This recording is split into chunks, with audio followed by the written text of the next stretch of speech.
train wreck. You can blame it on the tech or the disrespect. Before you play, better button check. Button check. What up, Button Check family? Welcome back to yet again a beautiful morning of checking these buttons. We got some hot ones. We's about to get it. Hey, chapters down below if you guys want to skip around, but you're not going to want to today. And of course, that sub button right there. Thank you guys for helping the channel grow. Without further to the ado, you already know. Let's go. All right, now into them first set of Riot Games / Project L is actually in full effect. We were just talking about how the FGC was growing, right? You know what? There's so much I want to say. I'm going to save it to the end of the segment, but it starts off right here with Riot Games. They posted this just, I believe, yesterday, saying, play solo or tagging a friend. The choice is yours. Executive producer, of course, Tom Cannon, and the game director showcase the dual play system and talk about the evolution of Project L. Apparently, it's also going to be at EVO. How is EVO getting any more hype at this point? Anyway, let's check it out. Hey everyone. All right, let's get it. This is my first time watching this, actually. So, we thought we'd check in and let y'all know what's happening with Project L. From the start of this project, Tell me what's happening, if we were going to make a fighting game, we needed to bring something new to the genre. We're investing in some big ideas that we hope will unlock new kinds of fun for fighting game fans. I'm happy to introduce one of those big bets for you today, which some of you have already suspected. Project L isn't just a tag-based fighting game. It's a 2v2 team-based fighting game. This means that teams of 2 players can face off together in the same match with each player piloting a single champion. So we're building a game where you can play with your friends as well as against them. Okay. Let me toss it over to Sean to explain how it works. But what if you ain't got no friends? That hurts. Maybe I just handshake and you jump. Shit, I can't play? Yeah, I could do that. Okay. Hit the spin. All right, it's gonna be cheap. Are you ready? Oh, you like that? That's kind of clean. Yeah. You do love to see it. Y'all have no idea how long I've been waiting to talk about this. This is Clock, one of our game designers. Yo, what's up, everyone? Let's get into it. Duo play works a bit like tag team wrestling.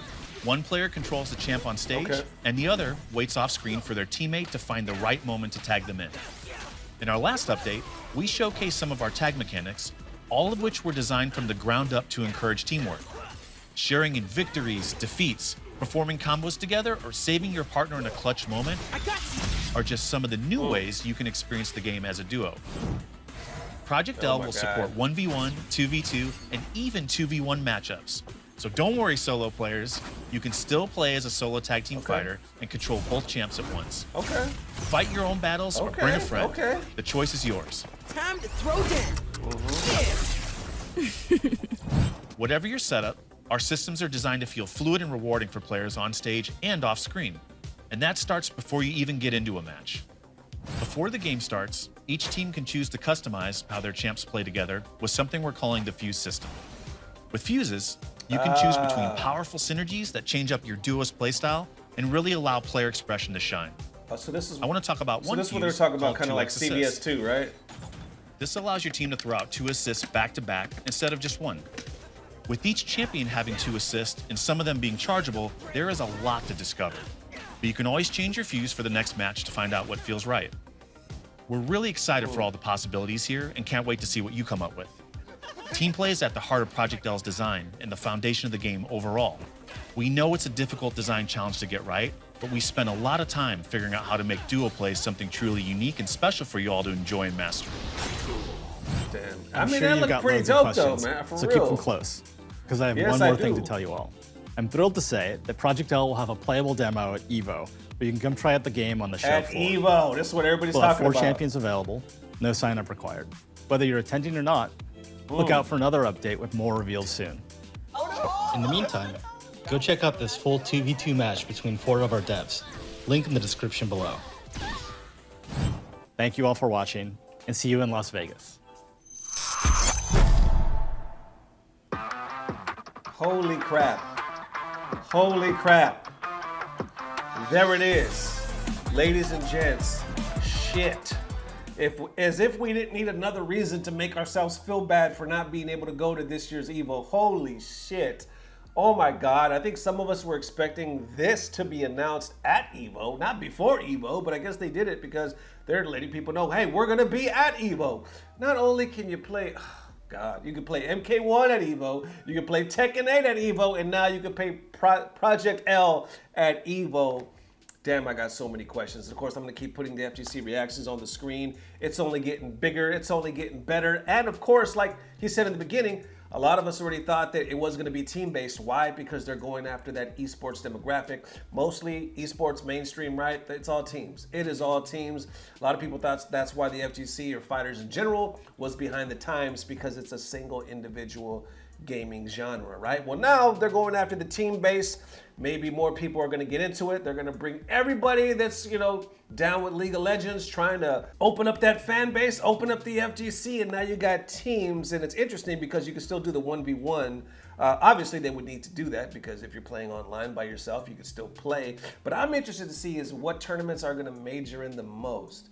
Because if it's 2v2, you got to think they're going to hit that the hardest, right? For that esports kind of perspective on things. I would think that's their best chance to kind of blow that up the way they're trying to do that. So obviously at tournaments, are they gonna have like 1v1 over here and then 2v2 over here? Are the prize pools gonna be the same? Is one gonna be more prestigious than the other? I mean, damn, there's a lot of questions. I would imagine though the 2v2 is gonna be what they're aiming at. And what's the prize pool gonna be? I know these are all like premature questions, but damn, we didn't even think it was gonna be as big as it is now with Street Fighter 6. And Riot, that's the one we were looking at to blow it up in the first place, but Capcom already did it. Is Riot gonna be able to match it or do it even bigger? Ooh, damn, there's a lot going on. What did y'all think about them graphics though? The 2v2, I got excited. I honestly, in the beginning of watching this, I didn't play League of Legends, you know what I'm saying? But I believe in the canons. I believe in the people that are making this game. But here's the other question I'm gonna leave you with. Is the FGC ready? Is our bodies and soul ready to actually take on a game where we have to play as a team? We're so used to just playing individually, right? We're used to just one person stepping in the ring and leaving as king and being king diggling and all this other stuff. Are we ready to be an actual team and to hold hands and to sing Kumbaya and to get this ass kicking together? Let me know. All right, next up for them updated Granblue fantasy versus buttons that definitely need to be checked. So a lot of people pissed off in the community right now because they just made this announcement. When was this? I think it was just yesterday. And of course, it's a much anticipated game. Graphics look good. A lot of people can't wait. And I think, if I'm not mistaken, wasn't Granblue, not only is it supposed to come out this week, isn't it? It's coming out real soon. But they were like one of the first to do like the simple inputs, kind of like how Street Fighter 6 is doing now. So the official Granblue Twitter account, right, posted this just yesterday saying, a message from the creative director in regards to the simple input system changes announced. So I'll put on the screen the post they made. It's real, like there's a lot, right? Goes into like the history or how they feel about fighting games in general and the scene. But this is the most important part right here. This is what everybody's kind of up in roars about, saying, however, the most enjoyable part of fighting games, two players duking it out on equal footing, can only be experienced once this hurdle is surmounted. To deliver this joy to as many people as possible, we wanted to diminish the hurdle as much as we could. And to do that,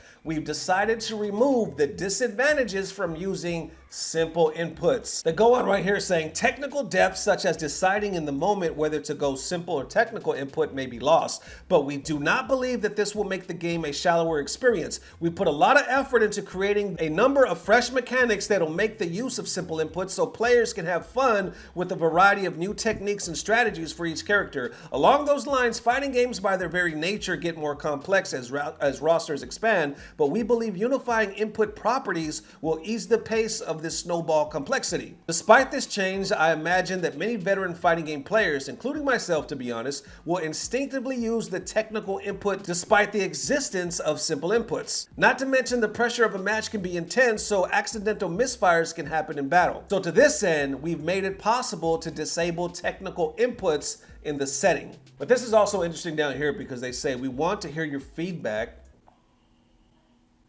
about the skill input changes, so make sure you head to the survey site after playing the game. We'll use your feedback to make the game even better. And of course, the FGC is reacting. I'll put some on the screen right here. kofxv says, bro, might as well take away technical inputs because no one is gonna use that shit anymore.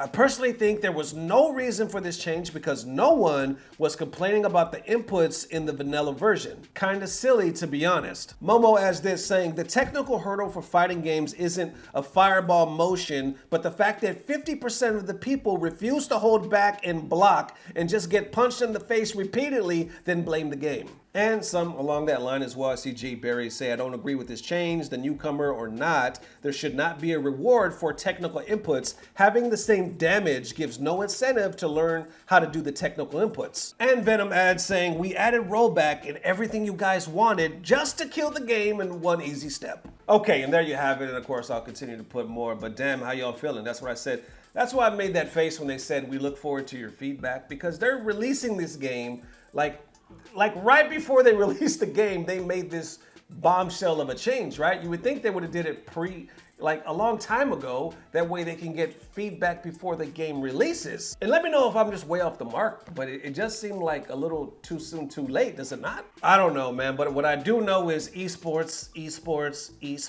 FGC, everybody making fighting games now is trying to appeal more and more to the masses, and we got these team games, which I'm not shitting on that at all. I think that's actually kind of a cool idea.